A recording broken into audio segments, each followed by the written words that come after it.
Arganissima, New York. Your exotic skin, hair, and beauty source, and your one-stop shop for all your natural and organic skin and hair care, featuring authentic organic Moroccan oil and prickly pear seed oil and much more.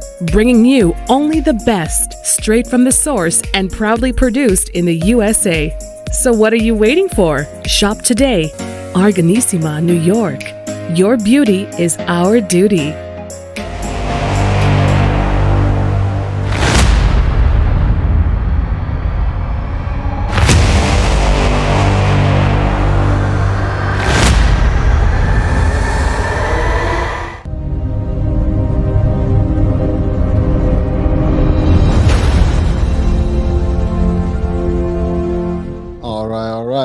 Well, welcome everyone to the monthly hour. It is your hour. This is Climb to Your Prime with Dr. Heim, the one, the only. He's with us right now, all the way from Sydney, Australia. The usual, the beautiful view back there. I cannot get past that. I mean, some people say may just look like a bridge, but it's a special bridge. Yeah, it is actually.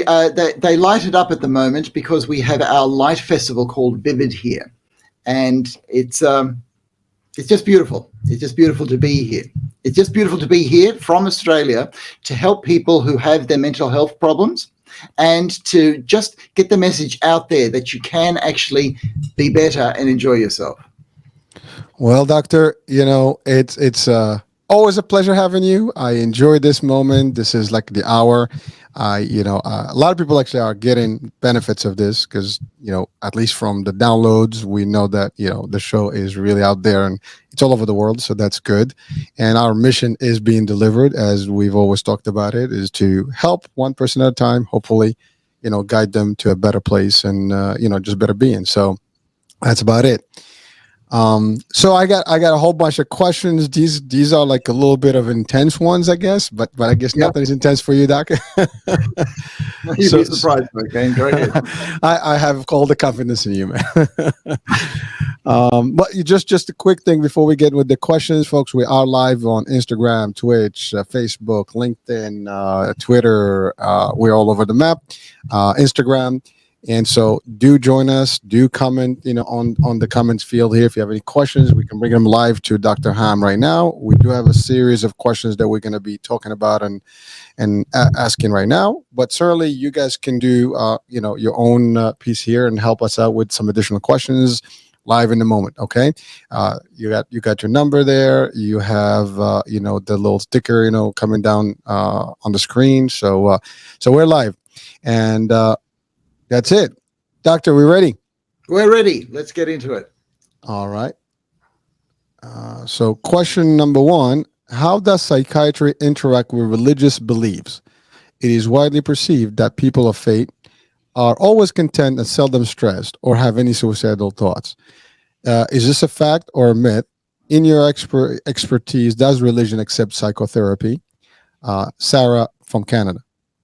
Okay. So, Sarah, that's a big question, and you've actually asked about three questions there. And so we're going to look at how does psychiatry fit in with religion? Do religions accept psychiatry? And you spoke about whether religious people actually have less suicidal thoughts and are actually happier than other people. All right. So I'm going to go through those one by one. Firstly, psychiatry, as much as we can make it, is a science. So it is based on objective knowledge, just like chemistry, just like biology, just like physics, just like cosmology, right?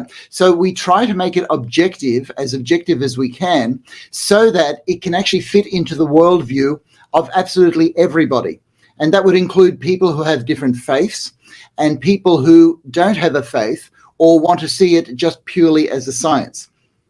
Now, the thing about psychiatry is that it has to do with the mind. So the psychia means mind. And because it has to do with the mind, it brings up the idea of something that's outside our material world, because science itself does not know what the mind actually is.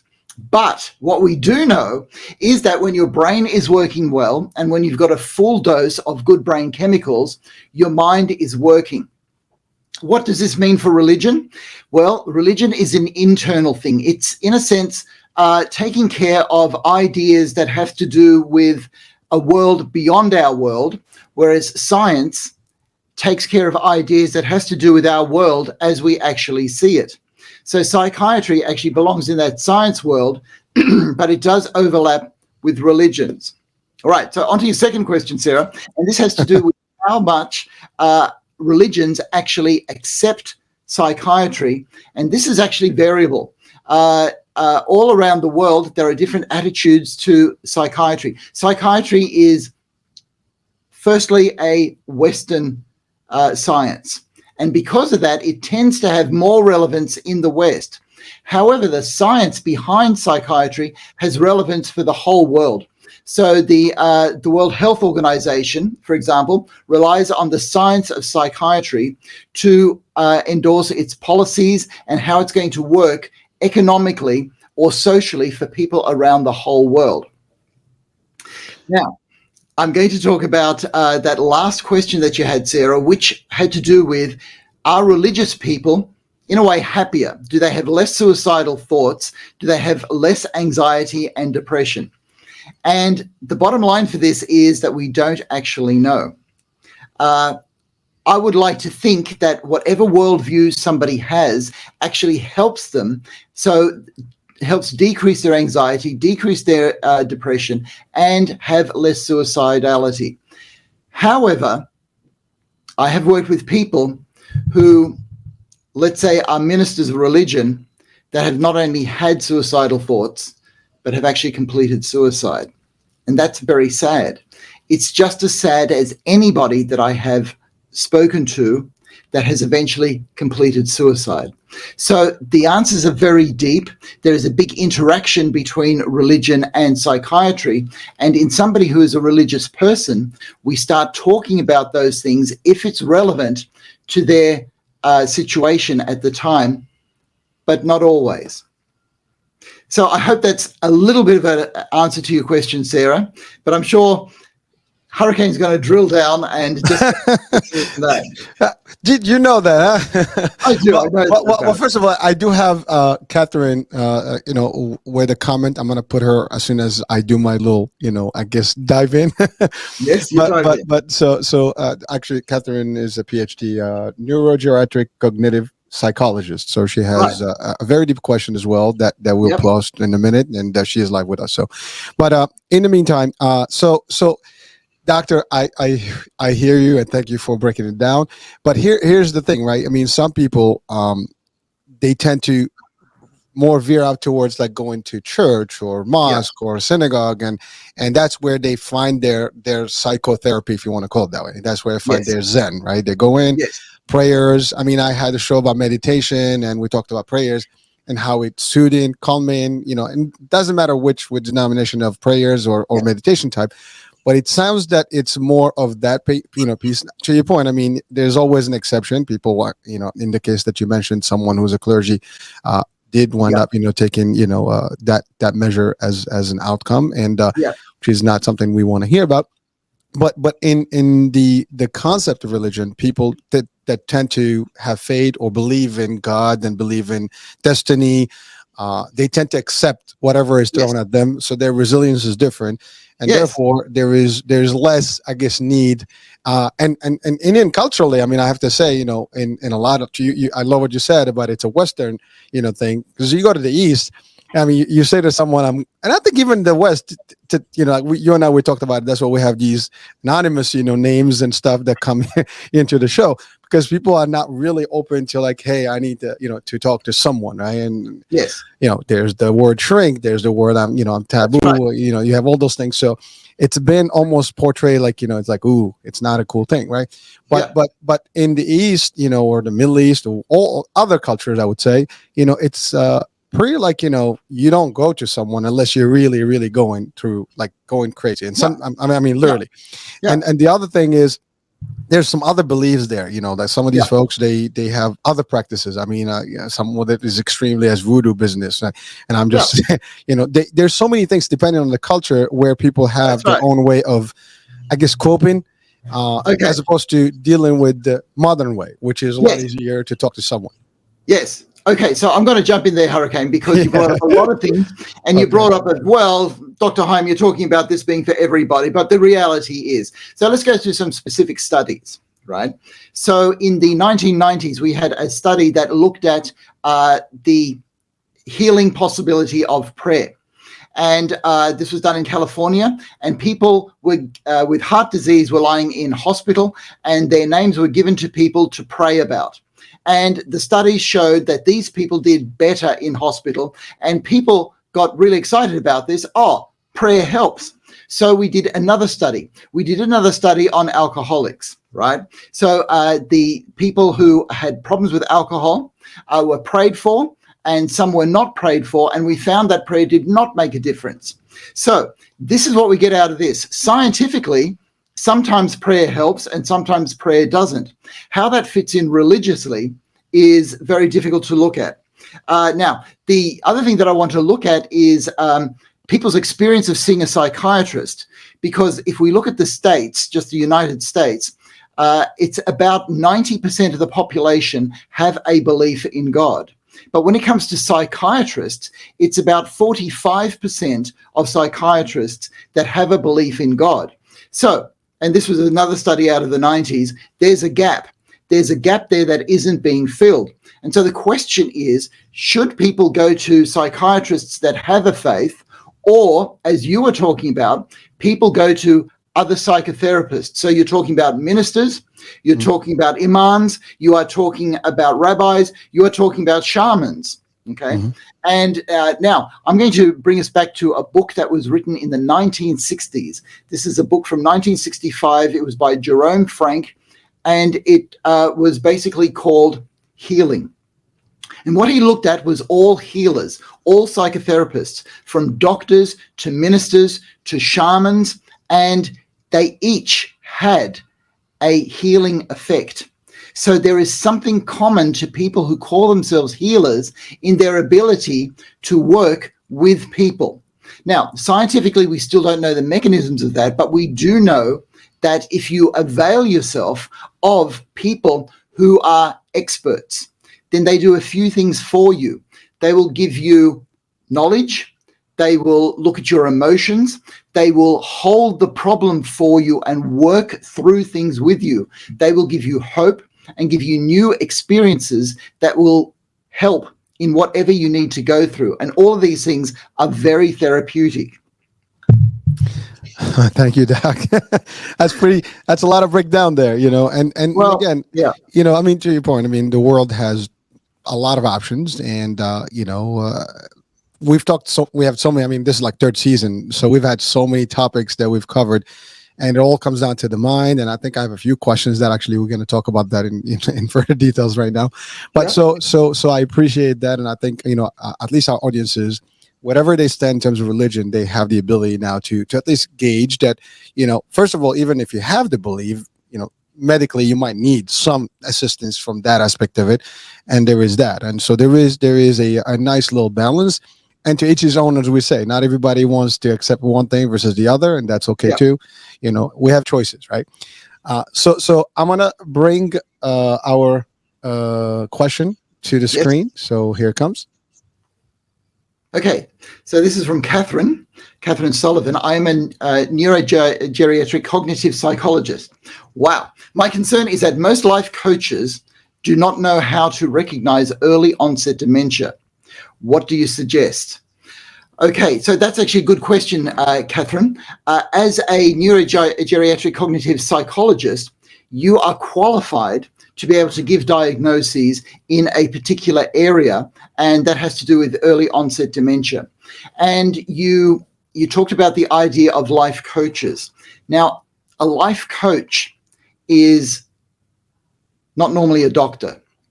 A life coach does not have expertise in one particular area. So when it comes to the idea of diagnosis, that's when a cognitive psychologist has certain qualifications that help. And this is when we trust the science, that there are certain people that have trained in an area to know what they are doing, because to give somebody a diagnosis is a big thing. So what is a life coach supposed to do? A life coach is supposed to coach somebody in life so that their life is better. But anybody who is a life coach needs to know a line when to say, you know what, I think you need to talk to a doctor about that. I think you need to see somebody. I'm not quite sure what's going on, because all of us, even cognitive psychologists and adult psychiatrists, we have our limits in our knowledge, and we can't actually work beyond our limits when it's not therapeutic for the person that we're working with. So when it comes in the case of early onset dementia, which is a very specialized area and one which is important to get right as soon as we can, it's important to see somebody like you or a doctor, a geriatrician, who can actually do the diagnosis properly. So doctor, I work with the senior community in the States, and dementia is just a big deal, and it is sometimes difficult, for not only the person that's going through it, but also the people that are around that person, right? So the caregivers, the family members. Since we're talking about this, they're the first live coaches within that particular parameter. Obviously, seeking help is one thing. Definitely asking for the next level help, which like the psychology or psychotherapy. But really, the people. What would you tell them?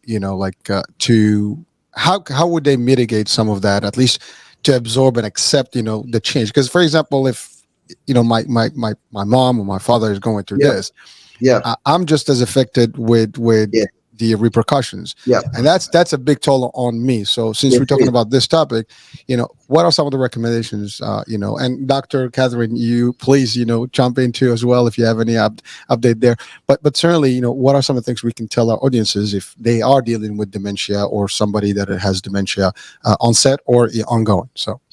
Okay, so the main message, Hurricane, is you've got to take care of yourself as well, to the point where if you need to see a therapist or somebody like a minister, somebody who is a help person for you, taking care just of you, that's actually very important.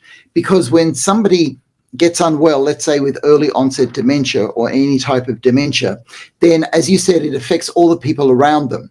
Now, the thing is that we don't want the people around the person with dementia falling off the perch, okay, not being able to cope anymore, because then you have more people unwell. And it breaks my heart to see just how much this affects families. And I have some of this going on in my family at the moment. And the answer is for everybody to know that, to make sure that they have the help that they need personally, and that they help to the extent that they can help without falling over themselves, because we all have our roles to play in life, Hurricane. And when somebody is unwell, the question that you have to ask is, what is my role in this particular situation? Thank you, doctor. And again, it is. I'm sorry to hear that that something is going on in the family, but you're right. And by the way, this is a question for me. We talk geriatrics here. Can dementia be in a younger person? I'm just curious. Well, this comes down to Dr. Catherine Sullivan's question of early onset dementia. What is early onset dementia? It's dementia in a young person. How young? Well, when somebody's in their 80s, dementia is more prevalent. When they're in their 70s, it sometimes happens. But when you're in your 60s and you get a form of dementia, then that is early onset dementia. And I have worked with people whose spouse developed dementia in their 50s, and that is tragically early onset dementia. And it does happen for various reasons that science does not always understand. So is that like a neurological, yes. issue? Yes. Okay, so that's what. Yeah, so it's what we call a neurodegenerative disease, which basically means that there is something breaking down in the brain that shouldn't be breaking down. So sometimes there's buildup of toxins. Sometimes there's buildup of age-related changes that happen earlier than they should. And if we all live to be 120, one would expect that eventually these things would build up in all of us. But when it happens early in your 50s or your 60s, it profoundly affects your life. Okay, Doctor. Yeah, go ahead. Okay, so if we're talking about the causes of dementia, there is a buildup of toxins. There's a buildup of age-related changes, and they have done studies on what's called telomeres. So the parts of our cells that basically tell us our lifespan. And when we get to the end of, it's like getting to the end of a candle, sort of, whoops, there's no more candle there. So this is the end of your life. And for some people, these telomeres break down prematurely, and we don't understand why. And this whole idea of the body clock and how long we're supposed to be living and what makes a difference in that, we are just starting to understand. So, for example, your biological age may not be the same as your chronological age. So your chronological age is your birthday. If you are 70 this birthday, but people say, hey, you're looking good for 70, that means your biological age is younger than 70. Whereas there are some people who have had very difficult experiences where their biological age is older than their chronological age. So some people at 50 look as though they're already 65 or 70. And so there's a difference between what happens in time, linear time, and what happens with body changes. And we don't know all about that yet, but there are differences. All right. Well, thank you, Doc. So I do have a few comments from Dr. Catherine here, Dr. Sullivan, and she also wants to add some comments. I did ask if you can join us in the discussion by calling in. So let's see if that happens. Yeah. But in the meantime, let me just show the notes. Give me 1 second here. Got to catch up with them here. Okay. Yeah.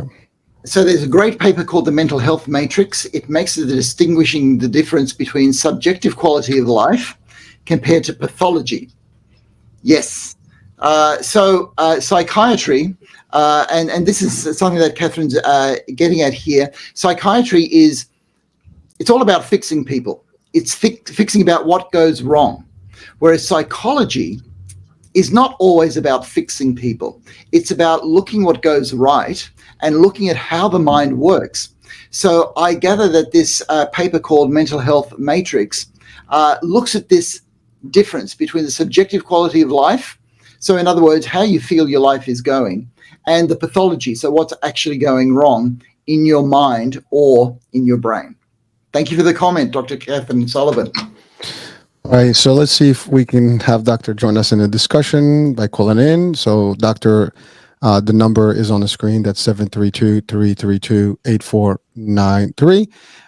If not, Doctor, you can certainly just put in the comments, that you want to add in on the comment sheet right now, like whatever we're, I guess, having a little chat, and then I'll post it to the screen, and Doctor will interact with it.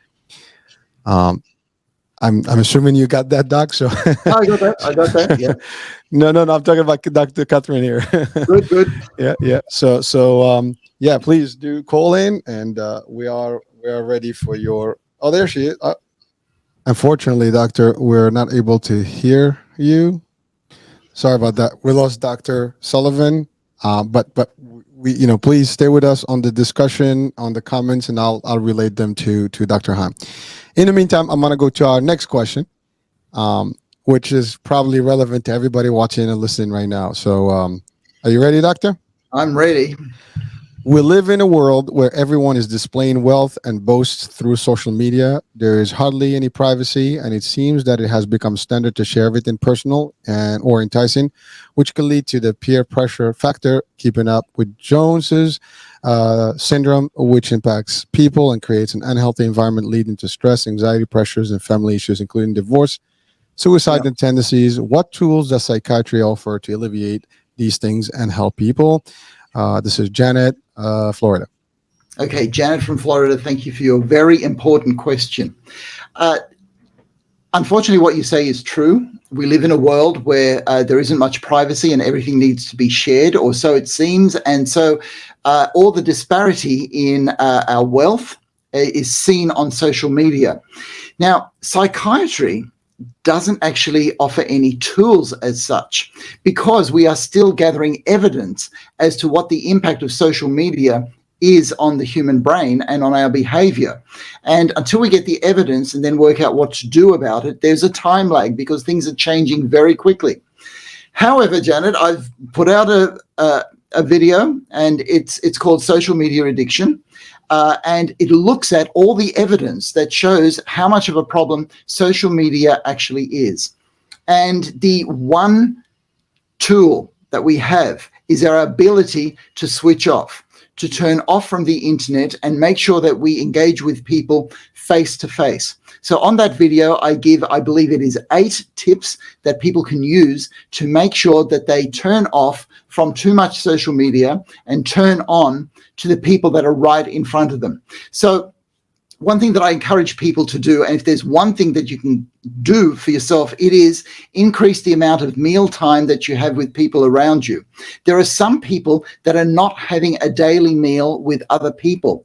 People actually have their meals in front of social media, or they're sick of their family, so they don't get together. But where we've gone from a society that used to have 6 meals a week together 50 years ago, we are now at a society where to have 1 meal together a week is becoming a rarity. So if you, Janet, in your world can turn that around somehow so that you actually have meals together with whoever you live with, if that's your family or if it's a group of college friends or a group of work friends, then have meals together. If you're having no meals together a week, have 1 a week. If you're having 1 a week, have 2 a week.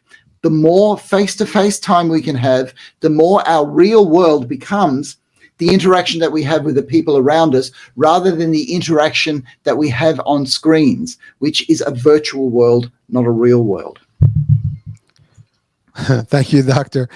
It's really a nightmare. I mean, unfortunately, it's happening everywhere, and it is difficult because I mean, I'm on social media every day, you know, and I see a lot of that, and there's a lot of marketing that's going on, and it's becoming very enticing to people. Like, you know, or at least, you know, everybody wants what everybody else has. Yeah. And sometimes, you know, people have limited means, whatever, but now they feel obligated to really, like, you know, I want to do more. And, you know, some of it is motivating. Don't get me wrong. I mean, yes, that's right. There's a piece of that, but then some of it could be difficult for people because, you know, they see all the stuff that is probably not as attainable as people think, and at least not in the fashion that sometimes is being portrayed. I mean, you hear some of these things like, oh, you can become a millionaire overnight. I mean, I'm not sure if that's possible. I mean, maybe it is. I don't know. I haven't met one that actually kind of, unless you win a lottery or something. But I mean, it does take some work. But certainly, you know, attainable, achievable if you do the, you know, put the time and everything else. But I think we need to just drive that message that, you know, everything you see, you know, whether it's a yacht, whether it's a Rolls Royce, whether it's a Ferrari, whatever, a luxury lifestyle, a billionaire lifestyle, you know, these folks have done the work and they've gone there and they made it there. And also there's the other part, you know, some of these things are brands that are, you know, sponsoring some of these dresses, some of these cars and things as a means to promote their products. And therefore some of these people are actually their marketers or their influencers. And so let's not be foolish about, you know, let's understand the reality. I think if we are in the reality piece, we can navigate easier.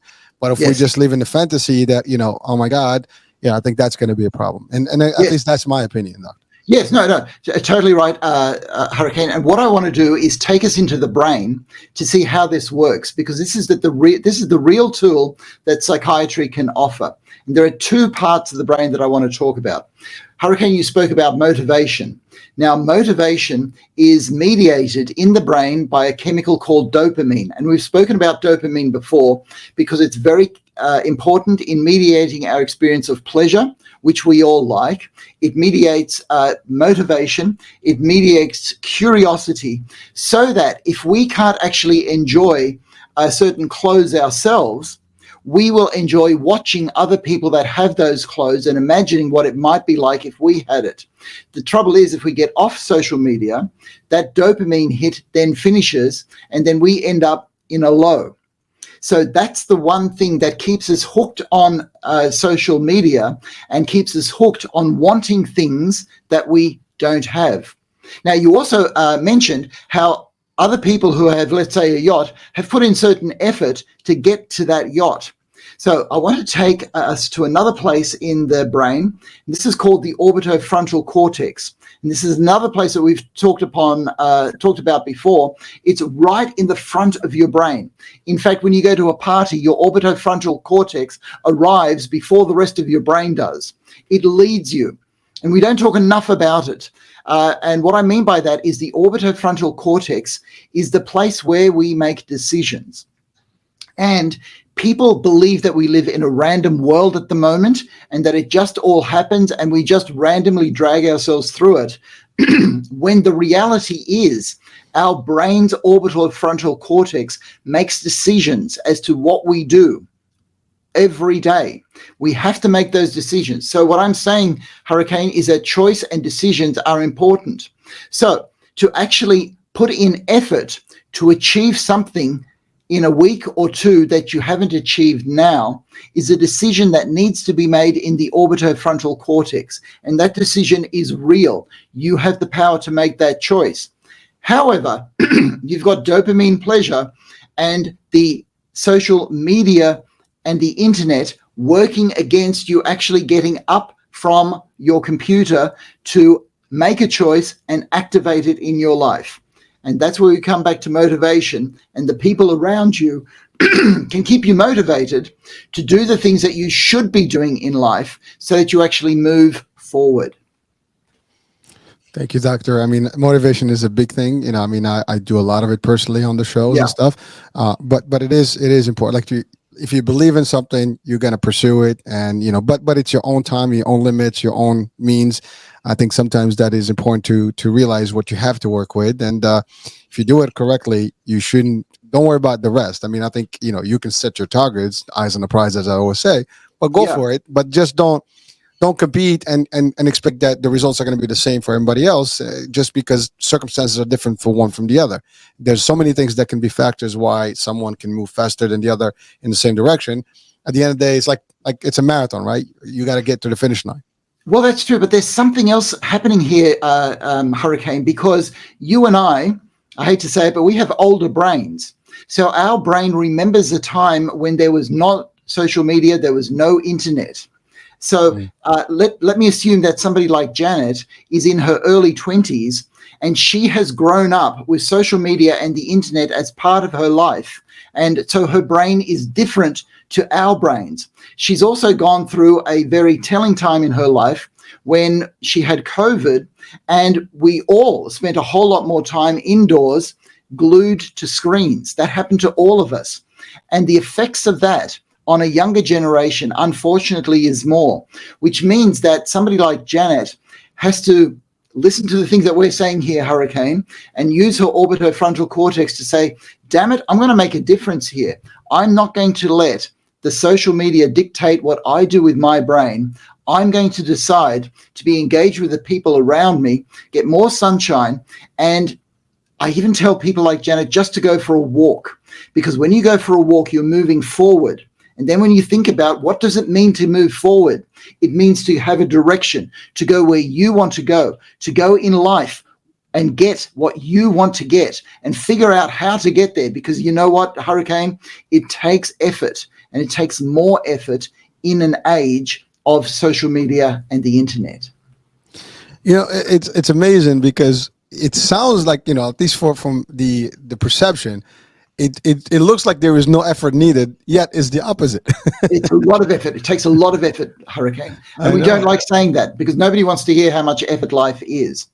Okay. Well, but doctor, so maybe there is a message to the people sometimes that are promoting these things, that yes. You're giving maybe in a light of motivation, you're also giving people false expectations, I would say.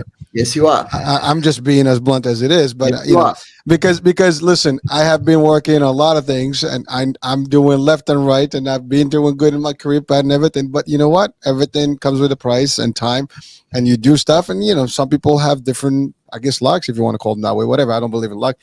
Just outcomes yes. and based on your work. Yes. But just when you can promote this stuff, that's great. But I think you should yes. tell people, hey, don't take this lightly, because results may vary, and you need to put in the time, the effort, and the energy, and the money, whatever it takes.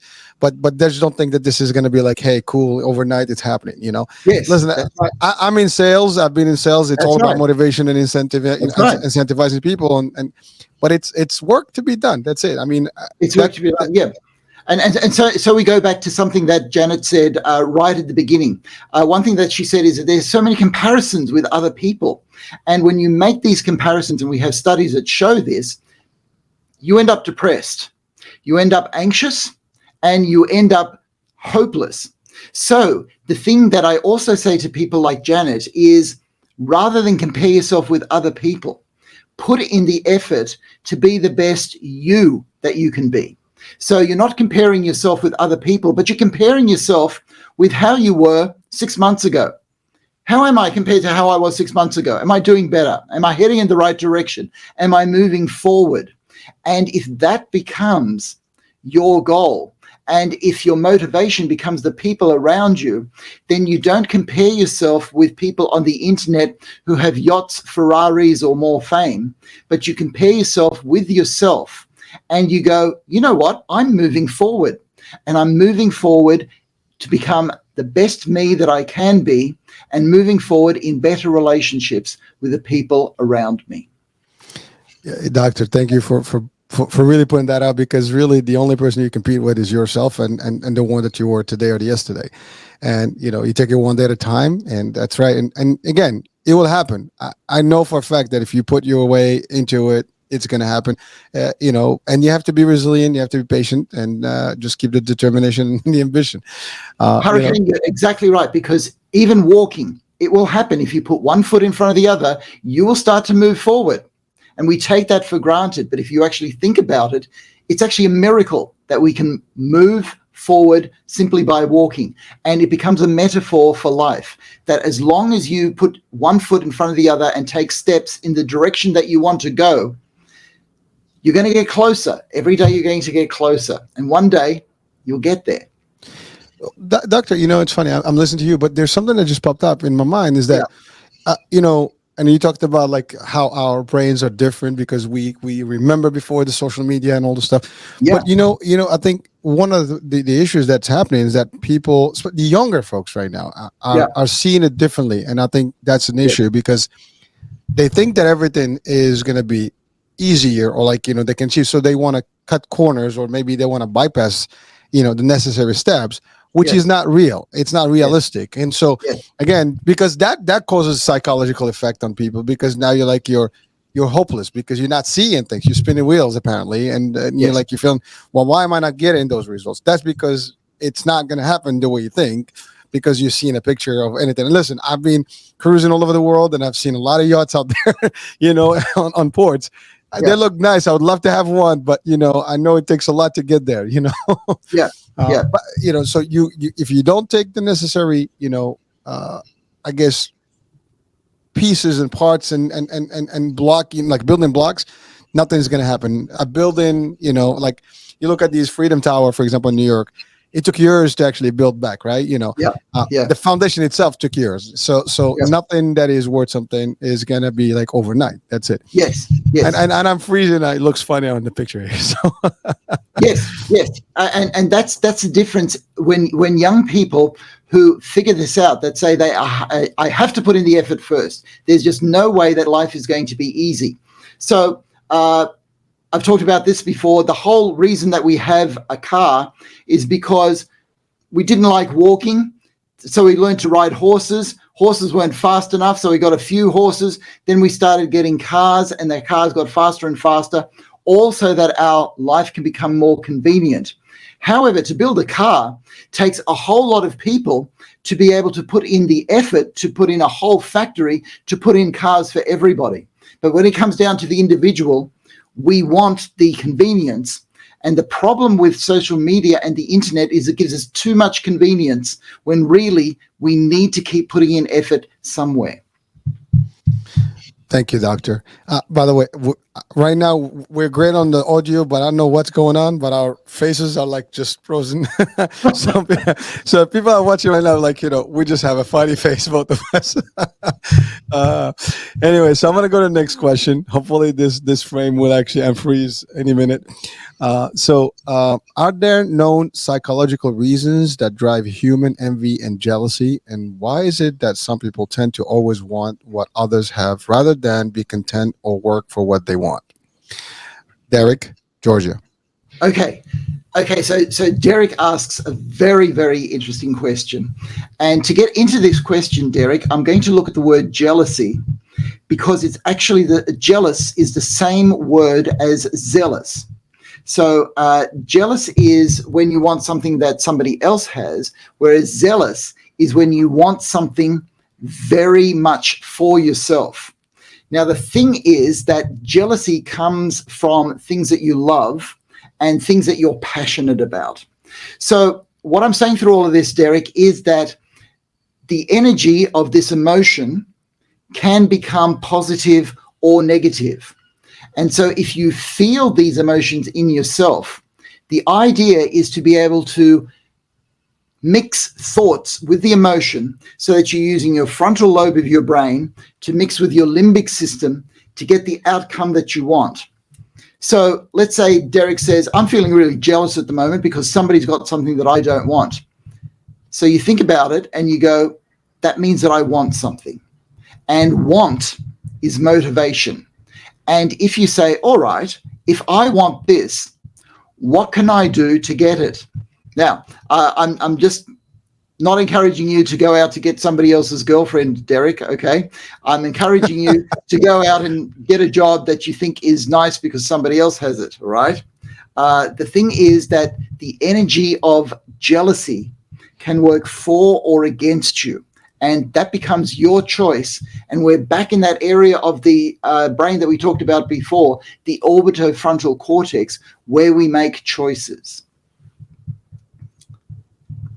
Thank you, Doctor. Is that a start? Is that a start, Hurricane, for what Derek wants? Oh, I think that's perfect. The concept of jealousy to me, I cannot comprehend it. I mean, I hear you, Doctor, but you want something bad. I get it. We want a lot of things in life. And I personally don't believe that if someone has something great, I'm happy for them. I mean, yeah. I want them to have more of it. Yeah. I don't care what they have because that's what they achieved. And I think jealousy is like negative. I mean, I can want what they want and what they have, and I just work for it and, wish them well and just, get what. And I think the biggest part is being content. People are not content with what they're life. Now, we talked about religion before. And when you think about religious people, typically tend to believe that there is, it's meant for me or not meant for me, right? Some people are going to be richer than others and so on and so forth. There is that concept. And, it actually almost talks about not being envious or jealous for other people and not wishing for people to lose whatever they have. Because I think that's the thing. When people are jealous about something, whatever they have, a girlfriend, a boyfriend, a husband, a wife, kids, money, whatever, they tend to typically want that stuff to leave them, to actually to lose that stuff. They almost wish ill on those people. And and that's the part that I just cannot comprehend. I mean, everybody's different. Everybody's life is meant different. I mean, our lifespans are different.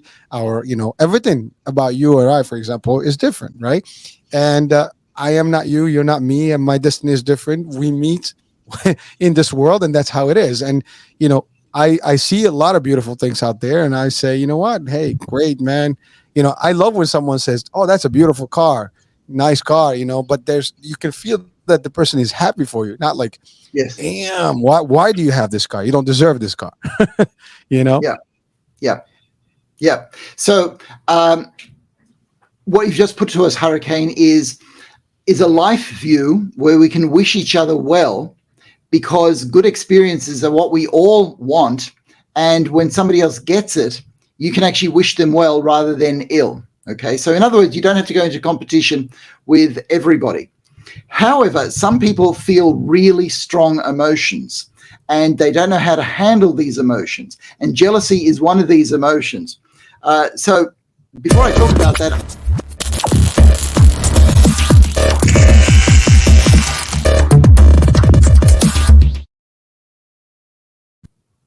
Doctor?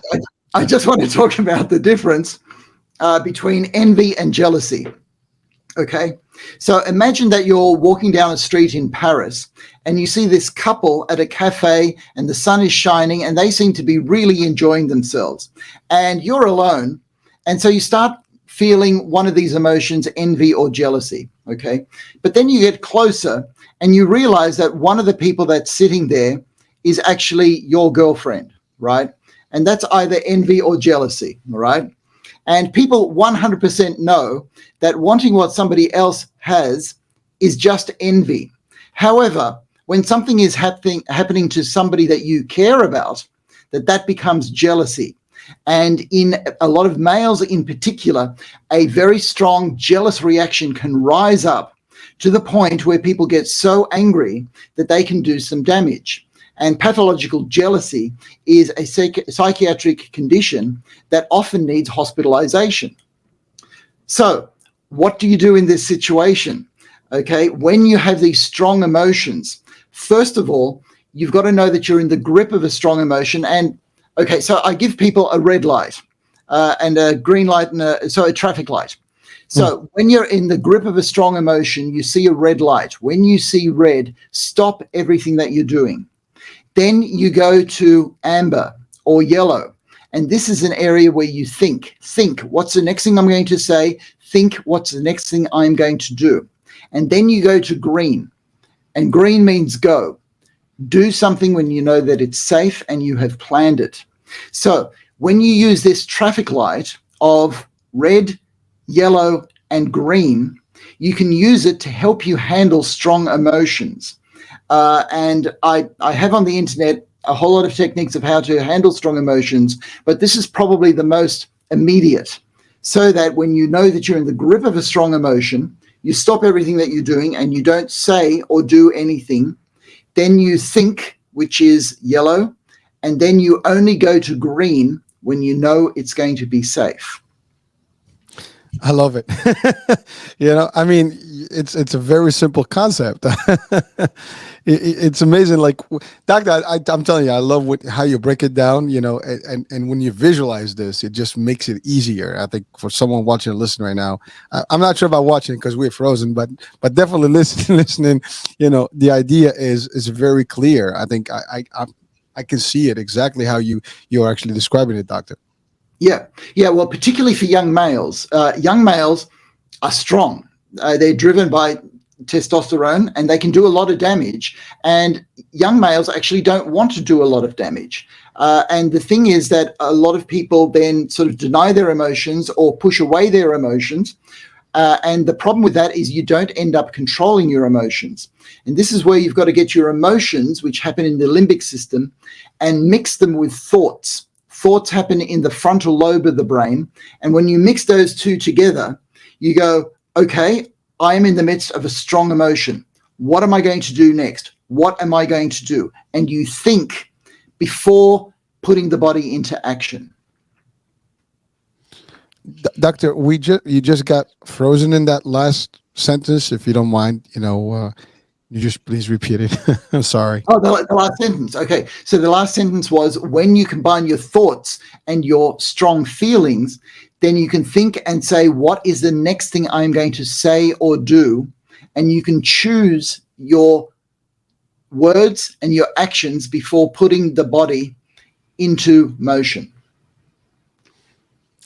All right. I think that's a powerful advice, I think, for all of us. And, for me personally, I can take that because it is important for each one of us to actually use what we hear and apply it in real life. I mean, it's funny. I will make this joke, with some other guests, that I'm the first customer of my own shows.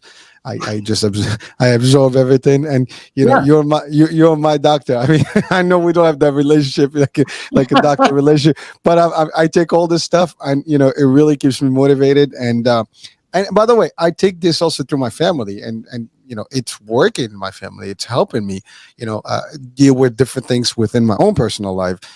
And that's really what it is. It's real applications and real resources, or at least, I guess, systems that we can apply in real life that can get us through everyday's life and really be happier. Yeah, yeah, yeah, and that's why the work that I do is based on science, so that I can talk about these things, and then you and other people can then translate it into whatever's needed in life at that time, be it in your family or in your motivational work that you do, Hurricane. Well, doctor, again, you're doing this, and I always say, first I want to thank you as always. We're coming to the end of the show.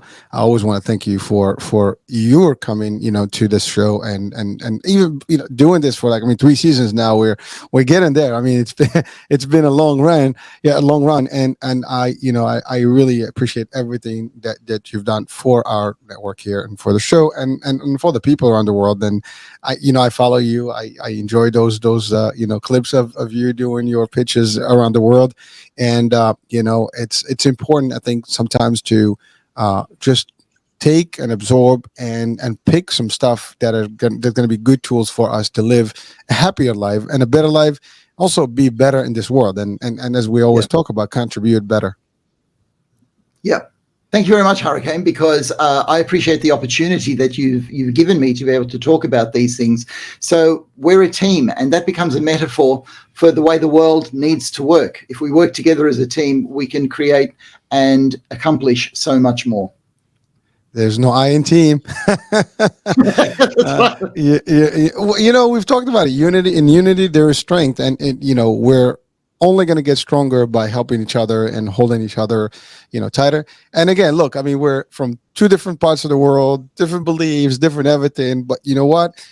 This proves that we can all work together in harmony and make it work. And, I hope that message, resonates well with people watching and listening around the world. And we're going to keep doing this. And Doctor, may I, I know you're going to be in the States in about a month or so. And, we will promote that event, and hopefully, people can even join us, whatever we are, because we're going to do a live show actually from, an actual location in the city. And so maybe people can come in and meet with you, Doctor. How about that? That'll be great. Hurricane, looking forward to that. When that live show happens, we will be there with you in the States. Unfortunately, next month, we'll be somewhere along the way, so we won't have our monthly one, but we're looking forward to being with you there somewhere on the East Coast. Well, yeah, that's okay, because the next one will be early on, and we will be together, which will be the first in 3 years. So I'm looking forward to it, Doctor. Looking forward to it, Hurricane. All right, folks. Well, there you have it. Dr. Heim with us, as always. Climb to Your Prime with Dr. Heim. That's our monthly live Q&A. Please do send in your questions, and we have a whole bunch left, from today for the next one. And again, do join us, comment, and please interact with us. This is your show, and it only can help. That being said, thank you so much for being with us, and we'll be talking, I guess not June, in July sometimes, and we're not going to tell the date until it's close, so it will be promoted before, so people can actually catch us up on the real live set together, me and Dr. Heim. And I think Dr. Caroline will be with you, right, Doctor? Oh, she certainly will. That's right, Hurricane. All right. So I'll have the dynamic duo. Both doctors will be on the set. So that's going to be an interesting, and a more powerful, because I think you're also talking about the book that we talked about last show, and so that's about relationships and things like that. Yeah, it's going to be very, very interesting. So I look forward to that, and we'll be answering questions as well. All right, Doctor. Well, listen, you have a great Saturday. Thank you, and you have a great rest of Friday. Thank you, sir. We'll be talking soon, man. That sounds great.